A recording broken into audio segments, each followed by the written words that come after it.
Buenos días, me llamo Russell Turner. Soy estudiante de la Palabra de Dios. Estamos compartiendo una serie de estudios en el libro de Primera de Corintios. Hoy nos toca ver capítulos 5 y 6 de Primera de Corintios. Les invito a tomar su propia Biblia si la tiene a mano y si no, pues puede escuchar la lectura de las Escrituras durante este estudio. Queremos recordar que la iglesia en Corinto fue establecida por el apóstol Pablo durante su segundo viaje misionero. Según el libro de Hechos, Pablo hizo 3 viajes misioneros, pues en el segundo viaje él viajó y visitó la ciudad de Corinto y estableció la iglesia allí en aquella ciudad, viviendo en aquella ciudad 1 año y medio. Después Silas y Timoteo llegaron para ayudar a Pablo en la predicación del Evangelio y el establecimiento de la iglesia. Además, Aquila y Priscila, una pareja judía que había salido de Roma, también vivían en Corinto y apoyaban a Pablo en el establecimiento de la iglesia. Entonces, él tenía un equipo allí ayudándole en el ministerio. Esta carta de Primera de Corintios fue escrita quizá unos 8 a 10 años después de establecer la iglesia desde la ciudad de Éfeso. Pablo ya no está en Corinto, él está en la ciudad de Éfeso estableciendo otra iglesia donde él vivió por un total de 3 años aproximadamente, y él escribió esta carta para animar a los hermanos corintios, porque a pesar de ser creyentes, todavía había mucha carnalidad dentro de esta iglesia. Corinto era una ciudad muy corrupta y entregada a la adoración de la diosa Afrodita. Había un templo pagano ahí en la cuesta donde practicaban muchas cosas vulgares y corruptas e inmorales en el culto a esta diosa pagana. Pablo dice a los creyentes: nosotros somos criaturas nuevas en Cristo Jesús y debemos crecer en santidad y amor y obediencia a Dios cada día. En este estudio vamos a enfrentar 3 pecados que Pablo pone énfasis en 3 problemas en esta iglesia: la inmoralidad, la injusticia y la ignorancia. Ahora, recordemos que la iglesia de Jesucristo se compone de personas imperfectas. No hay creyente perfecto. Nosotros todos somos pecadores perdonados por la sangre de Jesucristo.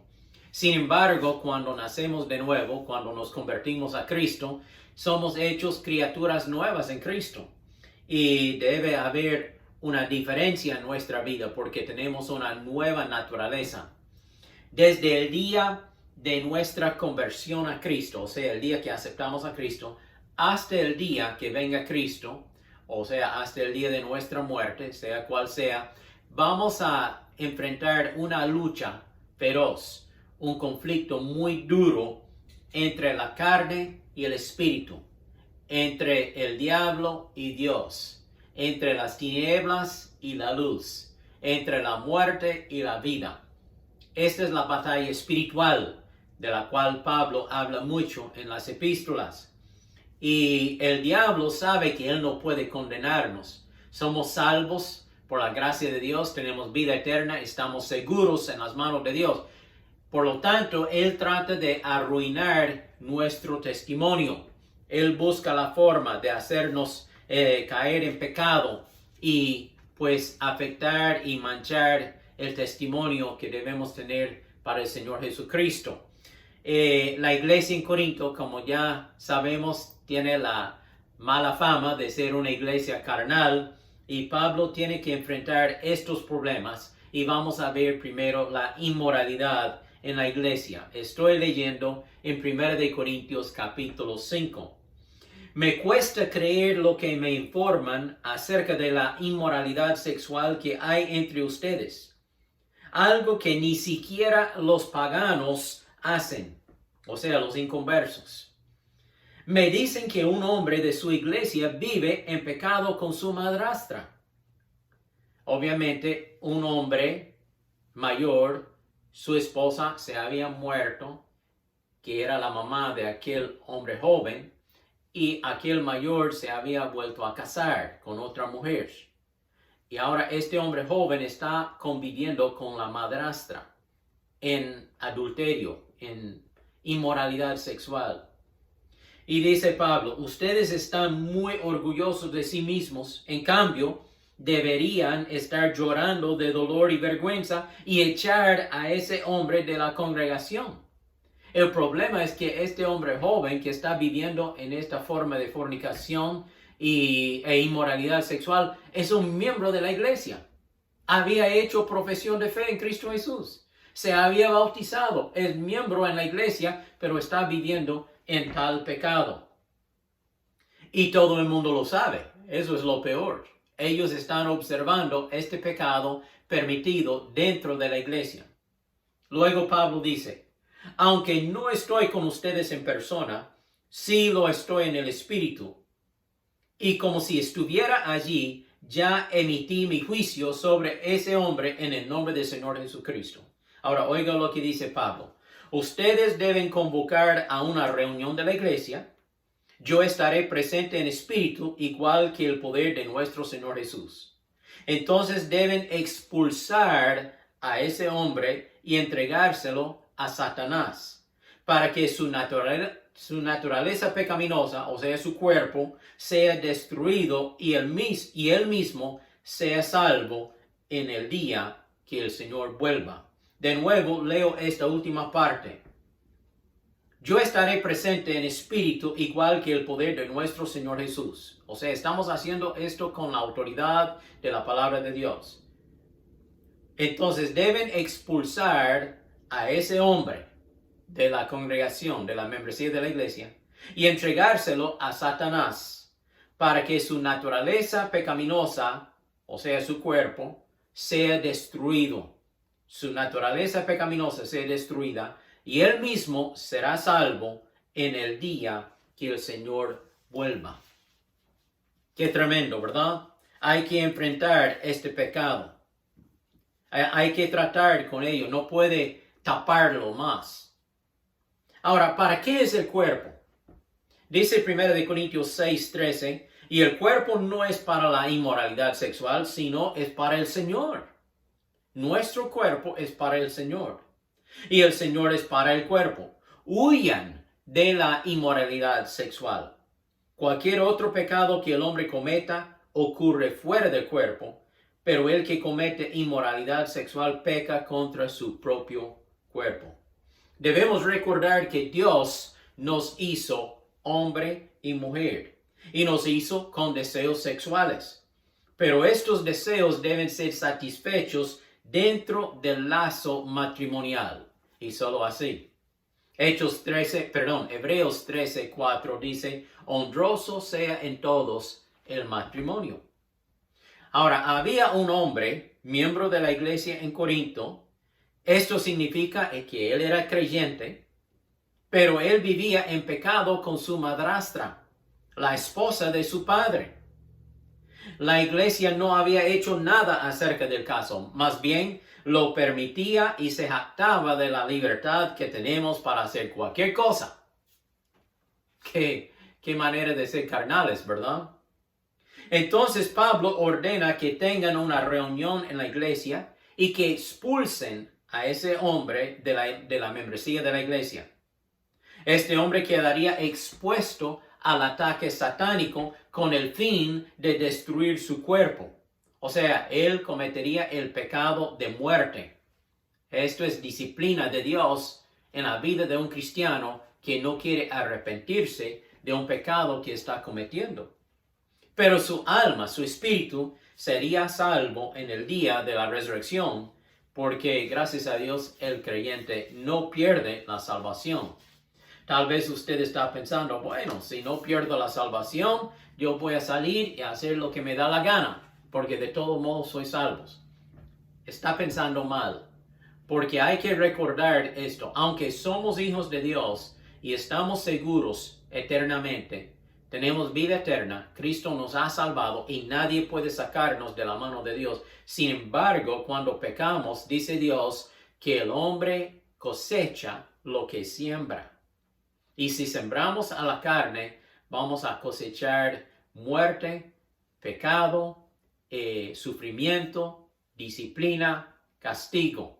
No pérdida de salvación, pero vamos a sufrir la disciplina de Dios en nuestras vidas. Por lo tanto, cuando ya somos creyentes, cuando somos cristianos, debemos andar en vida nueva en Cristo Jesús. No es una vida de perfección, pero gracias a Dios, cuando pecamos, si confesamos nuestros pecados, Dios es fiel y justo para perdonarnos y limpiarnos de toda maldad. No tenemos el derecho de seguir pecando, porque si seguimos en pecado, Dios va a disciplinarnos, va a castigarnos y aún podría quitarnos la vida, como dice Pablo aquí, para que este hombre sea destruido por Satanás y que su alma se salve. Pablo compara este pecado a la levadura que fermenta toda la masa. La levadura hace crecer la masa por la fermentación. Si permitimos el pecado dentro de la membresía de la iglesia, sin enfrentarlo, sin corregirlo, entonces pronto toda la iglesia será contaminada. Pablo lo dice así en versículos 6 al 8. Hacen mal en jactarse. ¿No se dan cuenta de que un poco de levadura hace fermentar toda la masa? Desháganse de la vieja levadura para que sea masa nueva, panes sin levadura, como lo son en realidad. Él se compara a este hombre en pecado como la levadura. Y él dice, límpiense de esta levadura. Quiten este hombre de la membresía de la iglesia para que sea masa limpia y pura. Sigue diciendo, porque Cristo, nuestro Cordero Pascual, ya ha sido sacrificado. Así que celebremos nuestra Pascua no con la vieja levadura, que es la malicia y la perversidad, sino con pan sin levadura, que es la sinceridad y la verdad. Debemos presentarnos a Dios como sacrificio vivo, santo, aceptable a Dios. Pablo les instruye diciéndoles que quiten la levadura, o sea, este pecado fornicario, para que sea una masa limpia, una iglesia pura. Si lo deja en la iglesia, pronto toda la iglesia será corrompida. Él hace referencia o comparación con la historia del Antiguo Testamento, la historia de la Pascua. Todo el pueblo judío para celebrar la Pascua quitaba toda la levadura de la casa, empezando en el día de la Pascua, y por 8 días comían panes sin levadura. Así debemos quitar la levadura, el pecado de nuestras vidas para tener comunión con nuestro Cordero Pascual, que es Cristo Jesús. Luego Pablo dice, si un creyente sigue insistiendo en practicar el pecado, que ni debemos comer con esa persona, no debemos tener comunión con esa persona para que sea avergonzada. No debemos tener comunión ni aun comer con los hermanos que practican tales pecados como aquel hombre fornicario. No es porque ellos son enemigos nuestros, más bien somos hermanos en Cristo, pero es para avergonzarlos y hacerles ver que deben abandonar su pecado y volver a la obediencia de Cristo. Leo en versículos 9 al 11. Les he escrito por carta que no se asocien con inmorales sexuales. No me refiero en forma absoluta a los que de este mundo, o sea, los inconversos, que son inmorales sexuales, avaros, estafadores o idólatras, pues en tal caso les sería necesario salir del mundo. Pablo dice, no estoy diciendo que tiene que apartarse de la gente inconversa que practica el pecado, porque de esa forma tendría que salir del mundo. Pero estoy hablando de que debe separarse de personas que dicen que son hermanos en Cristo, creyentes, cristianos, y siguen practicando el pecado. De aquellas personas debe separarse. Ahora les escribo que no se asocien con ninguno que llamándose hermano sea inmoral sexual, avaro, idólatra, calumniador, borracho o estafador. Con tal persona ni aun coman. Corte la comunión con esa persona hasta que él o ella se arrepienta y vuelva a la comunión con el Señor. Si el mundo inconverso vive de tal forma, pues está haciendo lo que es natural para ellos. Son pecadores no salvos. No han nacido de nuevo. Si ellos practican esos pecados, lo esperamos de ellos, porque son inconversos. Pero cuando el creyente vive de tal forma, practicando el pecado, manchando su testimonio, entonces es un hipócrita. Y el nombre de Dios y su iglesia sufren daño, infamia, mal testimonio. Por eso Pablo dice que no debe ni comer con esa gente. Ahora, como observación para cerrar esta parte, parece que la iglesia obedeció las instrucciones de Pablo. Ellos hicieron la reunión, expulsaron a aquel hombre de la membresía de la iglesia y aquel hombre se arrepintió. O sea, produjo el efecto deseado. El hombre se arrepintió, se apartó de su madrastra, de la mujer de su papá, volvió a la iglesia y quiso reconciliarse con la iglesia y con Dios. Entonces Pablo tiene que instruirles qué hacer ahora con el hombre. ¿Debe seguir echándolo afuera o debe volverlo a recibir? Leo en 2 de Corintios capítulo 2, versículo 6. El castigo que muchos de ustedes le impusieron a esa persona, aquel hombre, es suficiente. Ya, basta con el castigo. Ahora deben perdonarlo y consolarlo, pues de lo contrario podría consumirlo de tristeza. Por tanto, les ruego que confirmen su amor hacia él. Cuando una persona que ha caído en pecado viene arrepentida y quiere volver a la comunión y la hermandad y la participación en el culto de la iglesia, debe recibirlo y decirle, gracias a Dios, que Dios ha tocado su corazón, usted ha confesado su pecado al Señor, lo ha abandonado y ahora quiere vivir una vida que agrada al Señor. Esta es la forma de corregir el pecado en la iglesia, la inmoralidad en la iglesia. Segundo, la justicia en la iglesia. En capítulo 6, Pablo tiene que enfrentar otro problema. Y es que los creyentes están llevando uno al otro al pleito legal ante los jueces inconversos. Voy a leer versículos 1 y 2. Cuando uno de ustedes tiene un conflicto con otro creyente, entonces son dos creyentes que están en pleito. ¿Cómo se atreve a presentar una demanda y a pedirle a un tribunal secular, o sea, un juez inconverso, que decida sobre el asunto, en lugar de llevarlo ante otros creyentes? ¿No se dan cuenta de que algún día nosotros, los creyentes, juzgaremos al mundo? Y dado que ustedes van a juzgar al mundo, ¿no son capaces de resolver esas pequeñas cuestiones entre ustedes? Este no es un pleito de delito criminal como homicidio o algo así, sino es una cuestión de propiedades, de finanzas, de defraude, de mentira, de maltratar uno al otro. Dos creyentes que están en pleito, quizá simplemente diferencia de opinión sobre algún asunto. Cuando dos hermanos en Cristo tienen un desacuerdo, deben buscar una persona sabia y espiritual dentro de la membresía de la iglesia para que actúe como juez y arregle el pleito. Esta persona sabia, espiritual, puede actuar como juez para traer a paz y dar arreglo a este pleito entre los dos hermanos. Los creyentes no deben llevar sus desacuerdos ante los inconversos, porque está produciendo un mal testimonio delante del mundo en cuanto a su iglesia.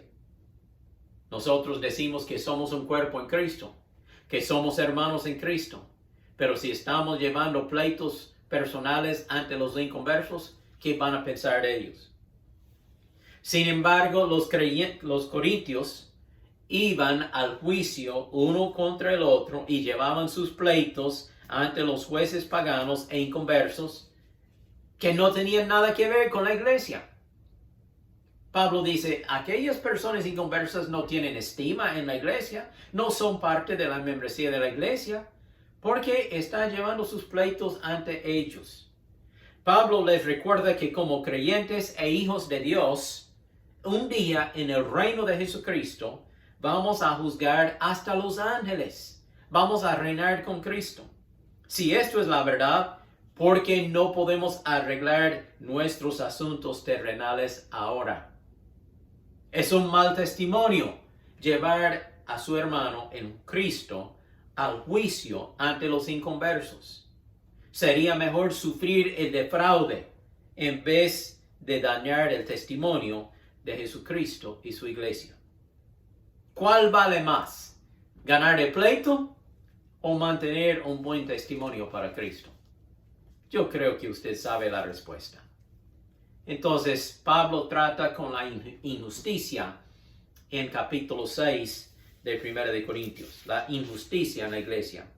Y luego, un tercer punto, la ignorancia en la iglesia. La última parte de capítulo 6, y voy a leer nada más versículos 19 y 20.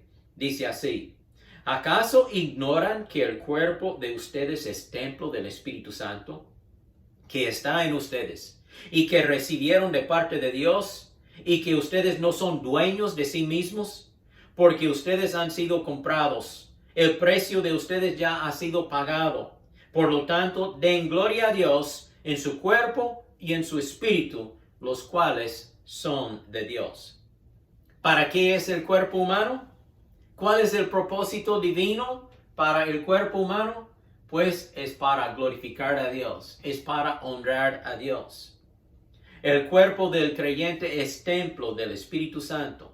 En contraste con aquel templo pagano de Afrodita, ahí en Corinto, Pablo dice, ustedes creyentes son templo del Espíritu Santo. Allá en aquel templo practican la prostitución y otro culto inmoral y vulgar. Pero ustedes, siendo templo del Espíritu Santo, deben vivir en santidad y obediencia a Dios.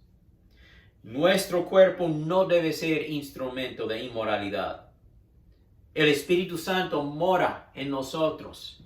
Por eso Pablo dice en Efesios 4:30 que no debemos de entristecer al Espíritu Santo, porque somos sellados con su presencia hasta el día de la redención.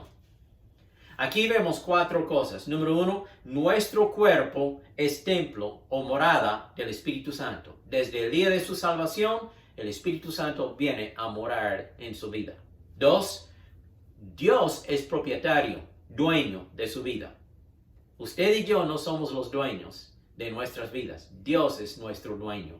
Debemos obedecerle a Él. 3, Cristo nos compró con su sangre. Él pagó el precio en la cruz del Calvario para redimirnos y salvarnos. Y 4, debemos honrar y glorificar a Dios con nuestro cuerpo. ¿Sabe? El cuerpo es el medio que usted y yo usamos para comunicar uno con el otro. Yo no puedo comunicar con mi espíritu con usted. Yo puedo comunicar en espíritu a Dios, porque Él puede ver mi espíritu. Pero usted y yo solo podemos ver nuestros cuerpos. Y este es el medio que usamos para comunicarnos, usando la boca, los gestos, los movimientos, y nosotros hablamos y comunicamos uno con el otro. Este cuerpo debe ser un instrumento de santidad, un instrumento que trae honra y gloria al Señor. Tenemos libertad en Cristo.